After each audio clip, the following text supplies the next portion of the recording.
네, 계속해서 취재 기자와 함께 이 소식 좀 더 짚어보도록 하겠습니다. 법조팀 연지환 기자가 나와 있습니다. 연 기자, 이게 고발된 지 4년이 넘은 수사인데 왜 지금 시기에 본격적으로 진행이 되는 겁니까? 네, 지난해 이창수 검사장이 전주지검장으로 가면서 수사가 본격적으로 이루어졌습니다. 지금은 네. 서울중앙지검장이죠. 검찰이 문 전 대통령의 전 사위 서모 씨의 집 등을 압수수색하고 관련 물증들을 본격적으로 모아서 분석해 온 게 1년 정도 됩니다. 네. 2020년 국민의힘 등이 고발을 했지만 당시 문재인 정부 당시에 증거가 해외에 많다는 이유로 시한부 기소 중지가 돼 있다가 정권이 바뀐 뒤 수사가 속도를 낸 걸로 보입니다. 네, 검찰은 문 전 대통령이 직접 뇌물을 받은 것이다. 당시 사위가 받은 월급 등이 뇌물이다. 이렇게 보고서 직접 뇌물죄 적용을 검토 중이라는 말이 나오고 있는데 이게 무슨 얘기입니까?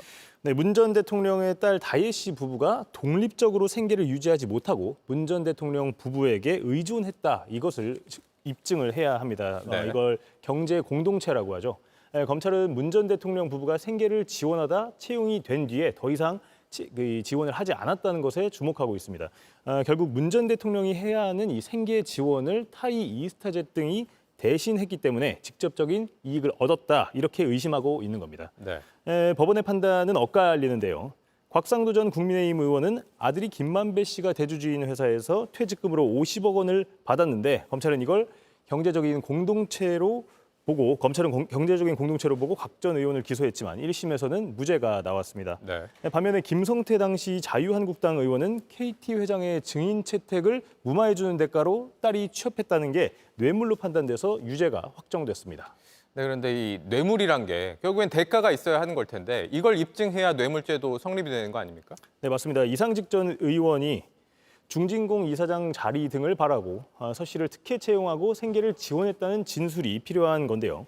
하지만 이 전 의원은 물론 당시 채용 과정을 알고 있다고 검찰이 이제 의심하고 있는 임종석 전 비서실장이나 조국혁신당 대표 모두 진술을 거부하고 있는 상황이어서 결국 검찰이 이 청탁의 대가가 있었다는 것을 합리적 의심의 여지 없이 증명할 수 있을지는 지켜봐야 합니다. 네, 결국에는 이제 문 전 대통령뿐 아니라 김정순 여사도 수사를 받게 됐는데 두 사람에 대한 검찰 조사는 어떻게 예상이 되고 있습니까?